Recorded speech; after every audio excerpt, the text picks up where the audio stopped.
بسم اللہ الرحمن الرحیم۔ حضرت یونس کی قوم عراق میں موصل کے شہر مقام نینوی میں بستے تھے۔ ان کی تعداد قرآن کریم میں 1,00,000 سے زیادہ بتائی ہے۔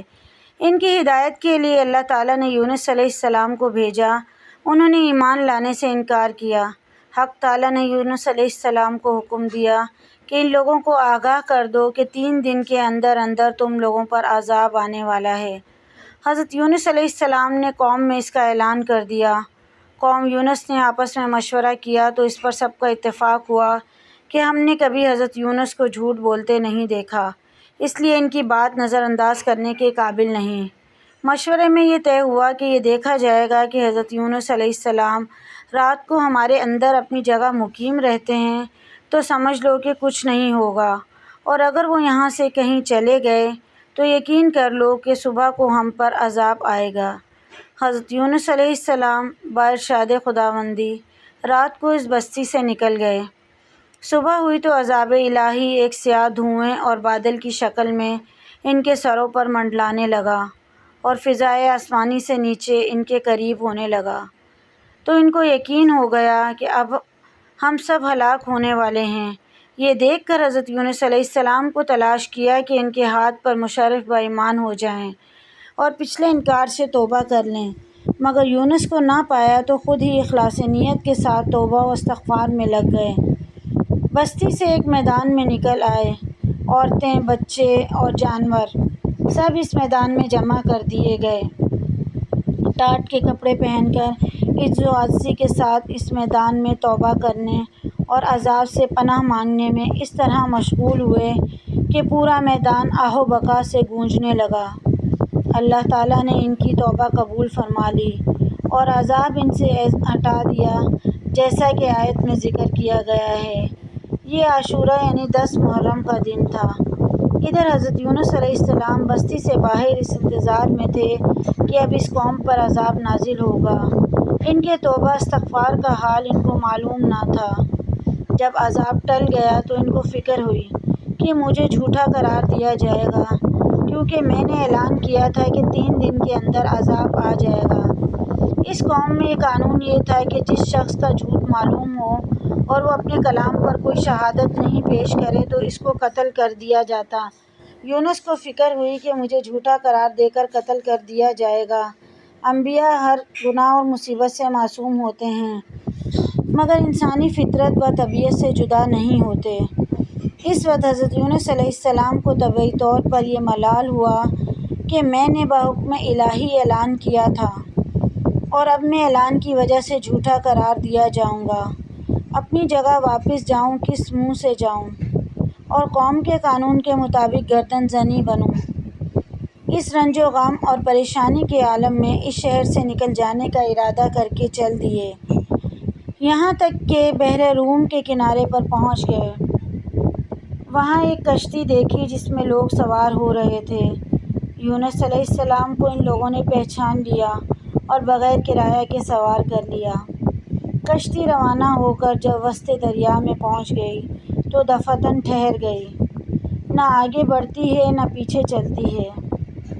کشتی والوں نے منادی کی کہ ہماری اس کشتی من جانب اللہ یہی شان ہے کہ جب اس میں کوئی ظالم گناہگار یا بھاگا ہوا غلام سوار ہو جاتا ہے تو یہ کشتی خود بخود رک جاتی ہے۔ اس آدمی کو ظاہر کر دینا چاہیے تاکہ ایک آدمی کی وجہ سے سب پر مصیبت نہ آئے۔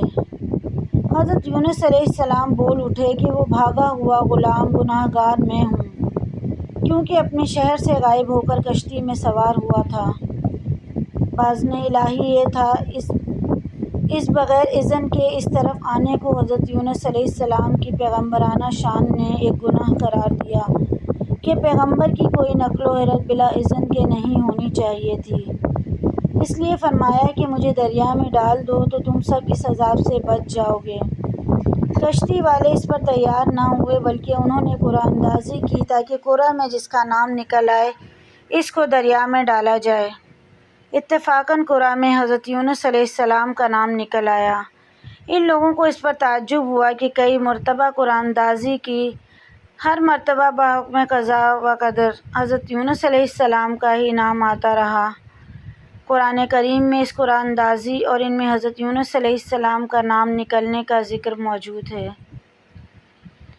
یونس علیہ السلام کے ساتھ بازار ساتھ حق تعالیٰ یہ معاملہ ان کے مخصوص پیغمبرانہ مقام کی وجہ سے تھا کہ اگرچہ انہوں نے اللہ کے کسی حکم کی خلاف ورزی نہیں کی تھی جس کو گناہ اور مصیبت کہا جاتا، اور کسی پیغمبر سے اس کا امکان نہیں کیونکہ وہ معصوم ہوتے ہیں، لیکن پیغمبر کے مقام بلند کے مناسب نہ تھا کہ محض خوف طبعی سے کسی جگہ بغیر اذن خداوندی منتقل ہو جائیں۔